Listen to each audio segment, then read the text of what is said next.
ఇంతవరకు రైతులకి రైతు భరోసా ఇస్తామని చెప్పి కొంత వేసిందనమాట, ఇంకా కొంత ఇవ్వలేదు. ఇప్పుడు మళ్ళీ సీజన్ స్టార్ట్ అయింది, ఆ కొంత కంప్లీటెడ్ చేసి మళ్ళీ మొదటికి వెళ్ళి అందరు రైతులకు వేయాలి. అందరు రైతులకు వేసి పెట్టుబడి సాయం కాబట్టి ఇది ప్రతి రైతుకేలో ఉన్నవానికి లేనివానికి కంప్లీట్ గా వేయాలి. ఇప్పుడు ఇన్కమ్ ట్యాక్స్ అవన్నీ ఏమనకుండా ఇది పెట్టుబడి సాయము ప్రతి పొలం ఉన్న ఎకరా ఉన్నవానికి వేయాలి. వడ్లకి బోనస్ ఇవ్వలేదు ఈసారి, పోయినసారి ఇచ్చినావు, ఎందుకు ఇవ్వలేదు అది కూడా ఇవ్వాలి రైతులకి. ఇప్పుడు ఇరిగేషన్ డిపార్ట్మెంట్ 1000 ఎకరాలు 1,00,000 ఎకరాలు తీసుకొని ప్రాజెక్టులు కడుతుంది, 1,00,000 కోట్ల రూపాయలు ఖర్చు పెడుతుంది.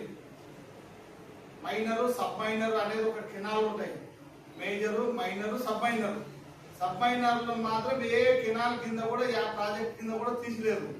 పై సేను వాడు కింది సేను వారికి నీళ్ళు ఇవ్వడం లేదు. కాబట్టి ఆ సబ్ మైనర్ కూడా ల్యాండ్ ఎక్విజిషన్ చేసి రైతులకి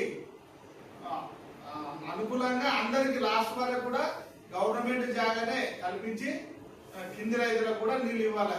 ఇది ఇరిగేషన్ మినిస్టర్ గారికి స్వయంగా తెలియజేయడం అయినది. ఇంతవరకు కూడా సబ్ మైనర్ ఎక్కడ చేయలేదు, ఇప్పుడు చేయాలా. ఇప్పుడు ఎట్లుందంటే పైన నా షేర్ ఇవ్వడానికి పోయలేదు, నేను ఇవ్వాలని చాలా మంది రైతులు కొట్లాటలు పెట్టుకుంటున్నారు.